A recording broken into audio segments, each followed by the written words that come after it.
Imagine one empire ruling over lands stretching from the gates of Vienna to the deserts of Arabia, with a reach so vast that at its height it joined Europe, Asia, and Africa in a single, beating heart of power and ambition.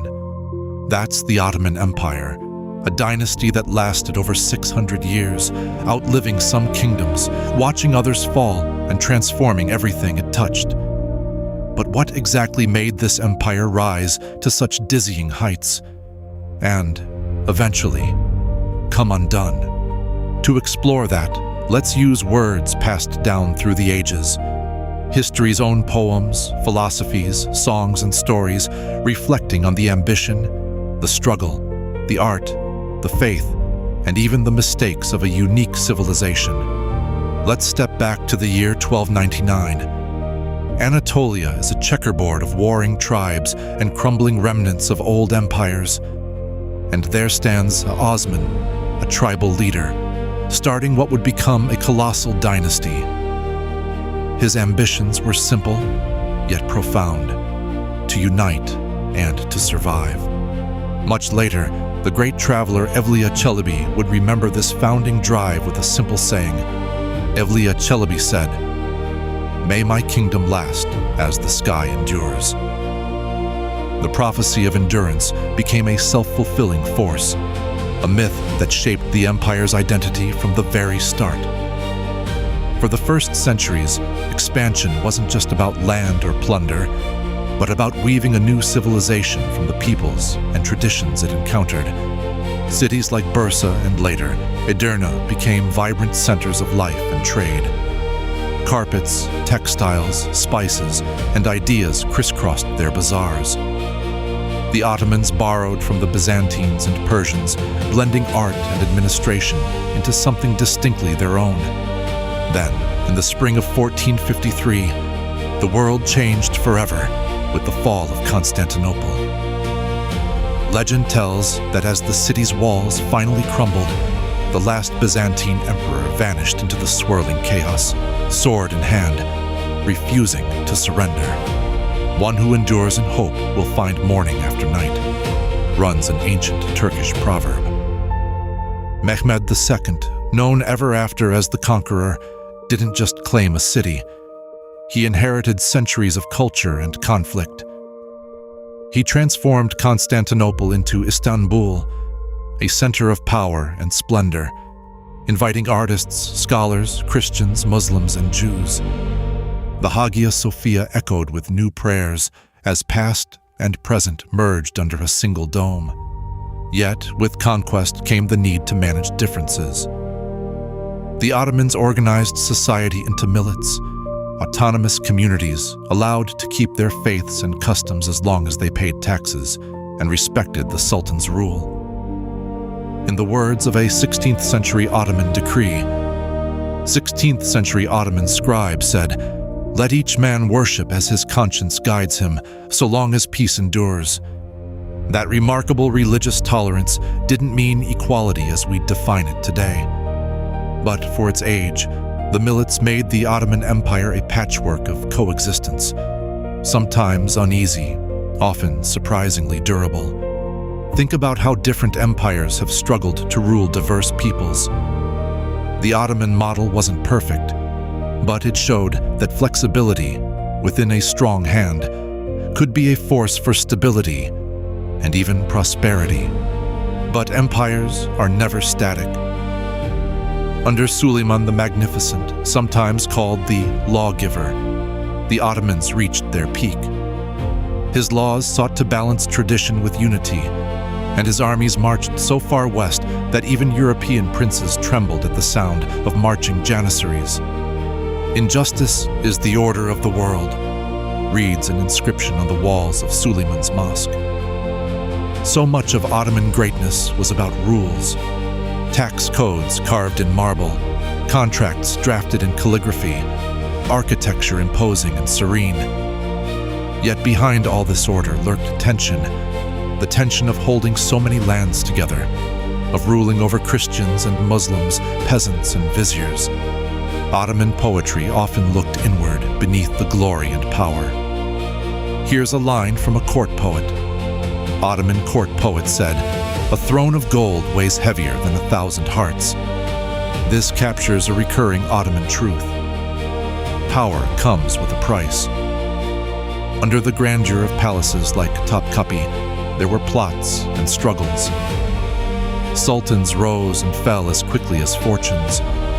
In some periods, fratricide, the practice of executing rival brothers, became a tool for avoiding civil wars. It was harsh, but in a society where throne and empire were intertwined, it kept the state from fragmenting. But true empire isn't just about palaces or armies. It's about how ordinary people live, work, and hope. Markets echoed with songs, gardens bloomed with poetry and roses. Calligraphers spun verses that mingled art with devotion. In the classic Ghazel style, a poet wrote, Ottoman court poet said, "Between tulips and sorrow, life passes like the Bosphorus current, swift, restless, sparkling." To understand Ottoman resilience, look at how they managed change. Plagues, earthquakes, rebellions, even massive military defeats shook the empire, but rarely toppled it outright. Instead, the Ottomans adapted, renegotiating power with local elites, recruiting new soldiers from the Balkans through the Devshirme system, even absorbing the cultures of those they had conquered. Yet, the roots of future troubles sometimes grew from these same adaptations. The Devshirme, for example, involved gathering Christian boys for conversion and service as elite Janissary troops. For families, it was both a ladder to power and a wrenching loss, showing how imperial machinery can blend opportunity with coercion. As the centuries turned and Europe entered the age of exploration and industrialization, the Ottomans' tight grip started to loosen. New trade routes bypassed Istanbul, and wealth and technology began flowing westward instead of east. The empire that once seemed eternal faced questions its founders could never have foreseen. A Turkish bard, lamenting lost glory, wrote, Turkish bard said, "The world is a guest house, pride and sorrow, travelers departing before the dawn." Struggles for reform shook the empire from within.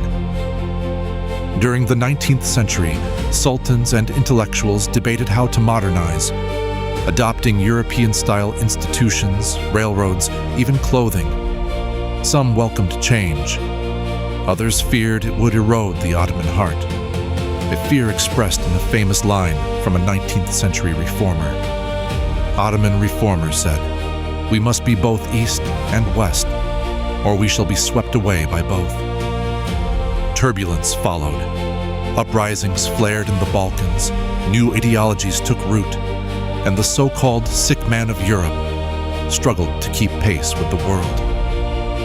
When World War I broke out, a conflict that would ultimately divide the empire, the Ottomans found themselves fighting on too many fronts, with too few friends. The collapse wasn't simply military. The inner fabric had frayed. Ethnic groups pushed for independence, and the tragic policies, like the forced relocations of minorities, made the ending even more bitter and painful. But endings can also be beginnings. The poet Nazım Hikmet, born as the empire faded, wrote these lines.